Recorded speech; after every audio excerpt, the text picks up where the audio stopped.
Konnichiwa, yokoso irashaimase. Soshite, akemashite omedetou gozaimasu. Bref, bonjour à toutes et à tous, bonne année du coup, et bienvenue dans cette 8ème vidéo. Vous en avez marre des châteaux cartes postales comme Himeji, Matsumoto, Osaka et compagnie? Vous cherchez plus de nature et de balades loin des touristes? Alors c'est parfait, car aujourd'hui nous allons parler des meilleures ruines de châteaux du Japon. Oui, quoi de mieux que de commencer 2021 en parlant de ruines? Au moins, ça ne change pas trop de l'ambiance de 2020. Pour rappel, par ruine de château, j'entends les sites qui ne possèdent plus que des murs en pierre et aucun bâtiment. La plupart d'entre eux se trouvent dans les montagnes ou en forêt, donc cela permet de faire de très belles balades au Japon en dehors des sentiers classiques. Bref, sortez vos crampons et votre boussole, nous allons parler des 10 meilleures ruines de châteaux au Japon. Et il y a vraiment de superbes endroits à découvrir, vous allez voir. On commence par des sites faciles d'accès avec le château de Kannonji dans la préfecture de Shiga. Il est accessible à 2 km de marche depuis la gare de Azuchi sur la ligne Biwako au nord de Kyoto.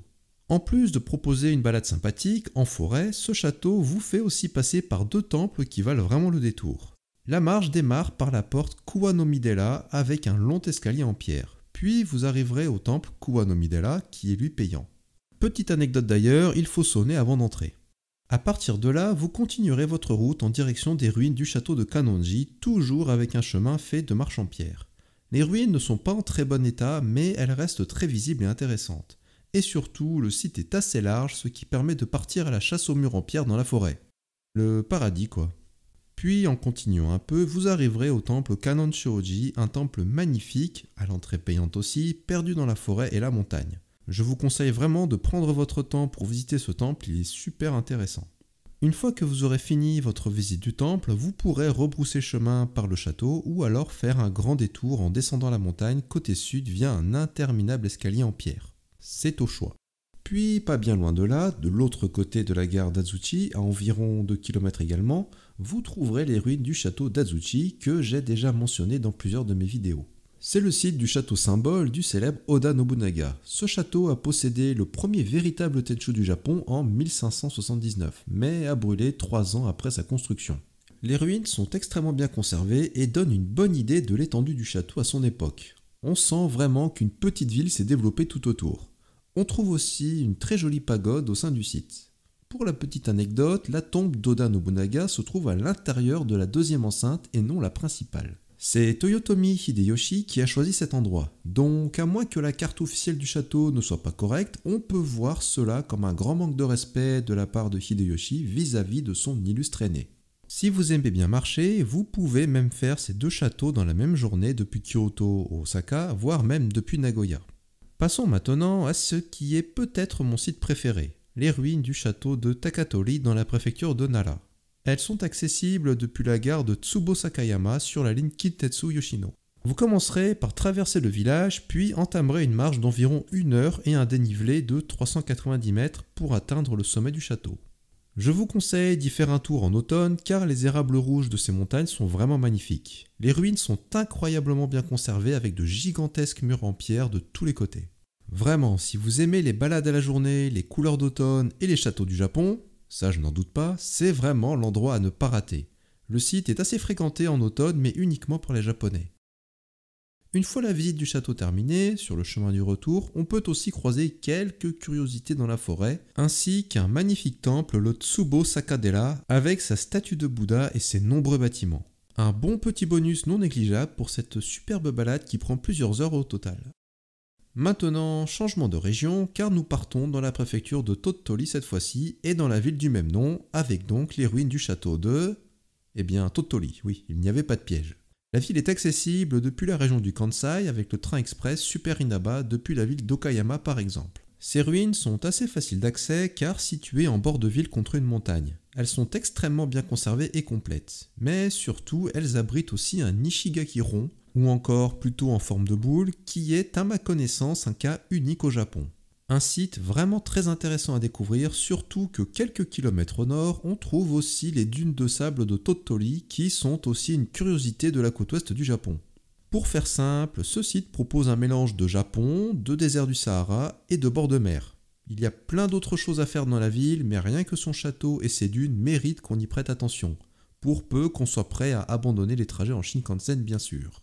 Passons maintenant au plus connu de la liste qui est le château de Takeda dans la préfecture de Hyogo. Il est accessible depuis la gare de Takeda sur la ligne JR Bantan. Alors, comment dire ? La beauté de ce site est proportionnelle à son affluence et je peux vous assurer que ça circule beaucoup dans ce château. En fait, il a commencé à être connu il y a une dizaine d'années environ pour être le château dans le ciel du studio Ghibli, car au petit matin à l'automne, il est possible de voir la mer de nuages depuis son sommet comme si on surfait littéralement dessus. Puis sa renommée a gagné le pays entier une fois apparu dans plusieurs séries très connues au Japon entre 2012 et 2014. Depuis, c'est une véritable usine à touristes avec des bus et beaucoup de passages. Mais le site reste tout de même incroyable et même sans la mer de nuages. Il est aussi souvent en restauration, donc il perd également de son côté sauvage. Bref, un endroit splendide mais très couru. J'ai eu la chance de pouvoir y aller quand il était encore peu connu et même gratuit, et c'était vraiment incroyable. Puis j'y suis retourné quelques années plus tard, pendant la période des cerisiers, et la horde de touristes ne m'a pas trop donné envie d'y retourner. Voilà, je vous ai raconté ma vie, passons à la suite. Dirigeons-nous maintenant vers un endroit beaucoup moins couru avec le château d'Iwamura dans la préfecture de Gifu. C'est le château en montagne le plus haut avec ses 721 mètres d'altitude. Il est accessible depuis la gare d'Iwamura sur la ligne Akechi, elle-même connectée à la ligne JR Chuo venant de Nagoya. Les ruines sont très bien conservées, le site est assez vaste et magnifique. Les murs en pierre sont vraiment en bon état et cela fait une balade sympathique depuis Nagoya à la journée. Il n'est pas forcément facile d'accès en train, mais c'est un incontournable pour les fans de châteaux et de balades au calme. À moins que ça ait changé ces dernières années. Partons maintenant en direction de la préfecture de Shizuoka et avec le château de Yamanaka. Il est accessible par un trajet en bus depuis la gare Shinkansen de Mishima au sud de Yokohama. Ce château est assez particulier car bien que superbement conservé, il ne possède pas de murs en pierre. Toute la défense et la structure du site est faite de murs en terre agencés de façon assez particulière.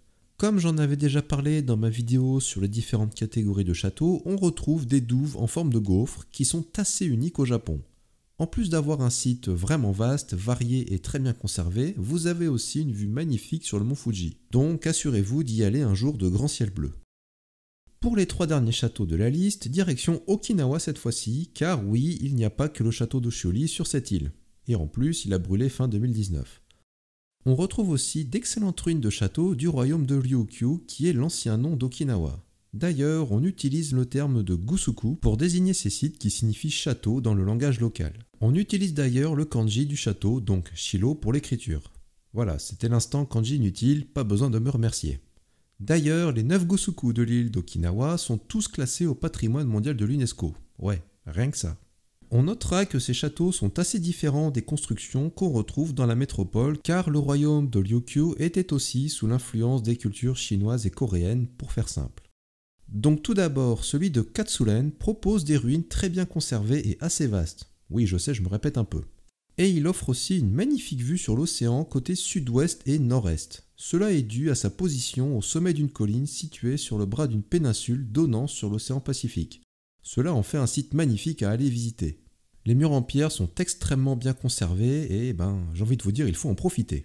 Puis celui de Nakagusuku possède également des murs et des enceintes extrêmement bien conservés. On se rend vraiment compte de comment était fait l'ensemble du site à l'époque. Une des particularités est qu'une partie du château est vraiment construite sur une falaise et à même le rocher. On a aussi la vue sur l'océan et une centrale nucléaire des familles au passage, mais on va dire qu'on n'a rien vu. Et en plus, à l'entrée, on peut trouver un bâtiment abandonné qui semble faire un bon spot d'urbex et donc un potentiel X-Site si Tev d'ici Japon regarde cette vidéo. Mais je peux toujours rêver. Et on y trouve aussi un puits très profond et accessible à pied, chose très rare pour un château du Japon, même s'il s'agit en fait d'un château du royaume de Ryukyu ici. Voilà, donc un site original, bien conservé, très vaste, avec une belle vue sur la mer, rien à redire. Et le dernier, celui de Nakijin, lui, nous propose un site immense et très bien conservé avec d'impressionnantes murailles en pierre.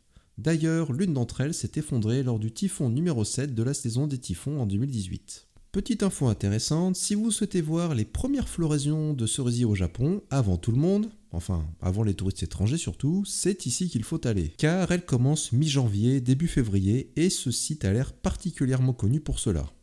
On notera aussi que les murailles de ce château font un petit peu penser à la Grande Muraille de Chine, même si les proportions n'ont rien à voir. Il faut savoir rester objectif quand même.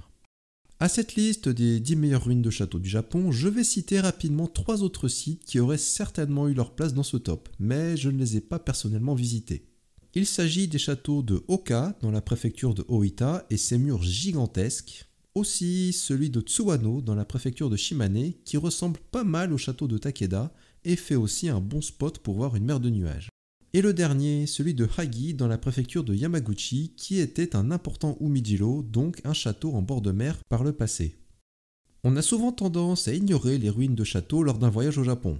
Ça se comprend tout à fait lors d'un premier voyage, mais quand on commence à connaître un peu le pays, ces sites révèlent aussi la beauté de la nature du Japon et permettent d'apprécier son histoire sous un autre angle.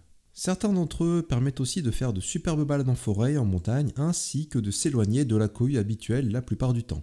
C'est la fin de cette vidéo, merci de l'avoir suivi jusqu'au bout. J'espère aussi qu'elle vous aura plu. Si découvrir les châteaux du Japon vous intéresse, foncez vous abonner et laissez aussi un petit pouce bleu et un commentaire. Merci à toutes et à tous. Je vous dis à la prochaine, sur ce, Rokini!